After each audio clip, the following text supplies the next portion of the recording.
মহিষবাথানে যুবককে পিটিয়ে খুনের ঘটনায় ধরপাকড় জারি রয়েছে। পরিবারের অভিযোগের ভিত্তিতে আরও 3 জনকে গ্রেফতার করা হয়েছে, আর এই নিয়ে গ্রেফতারির সংখ্যা বেড়ে 4।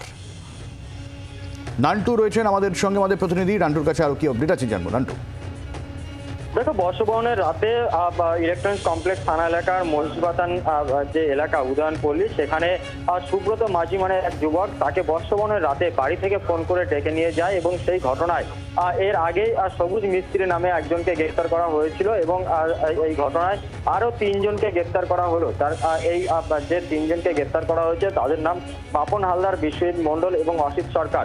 পুলিশ সূত্রে আমরা যেটা জানতে পারছি যে এই 3 জন ঘটনার সময় এই 3 জন উপস্থিত ছিল এবং সেই যে ঘটনাস্থল সেখান থেকে যে রক্ত, সেই রক্ত এরা সেখান থেকে পরিষ্কার করে দেয় এবং এই তথ্য গোপন সেগুলো কিন্তু লুকোনোর সাহায্য করেছিল এই 3 জন। এবং এই খুনের ঘটনায়, পিটিয়ে মারার ঘটনায় এই 3 জন সরাসরি জড়িত রয়েছে এমনটাই পুলিশ সূত্রে খবর। এবং পরিবারের তরফ থেকে অভিযোগ করা হয়েছিল যে পিটিয়ে মারা হয়েছে এই সুব্রত মাঝিকে, এবং সেই অভিযোগের ভিত্তিতেই কিন্তু এই 3 জনকে গতকাল রাতে সল্টলেক এলাকা থেকে গ্রেফতার করা হয়েছে এবং এর আগে সবুজ মিস্ত্রি নামে একজনকে গ্রেফতার করা হয় এবং এই নিয়ে মোট গ্রেফতারের সংখ্যা 4। তবে পুলিশ সূত্রে খবর এখনো পর্যন্ত আরো একজন মৃত্যুঞ্জয় বলে আরো এক যুবক, সে পলাতক রয়েছে।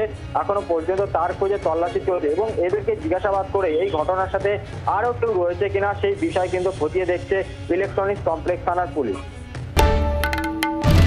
বাংলার আওয়াজ, বাঙালির আবেগ, জি 24 ঘন্টা।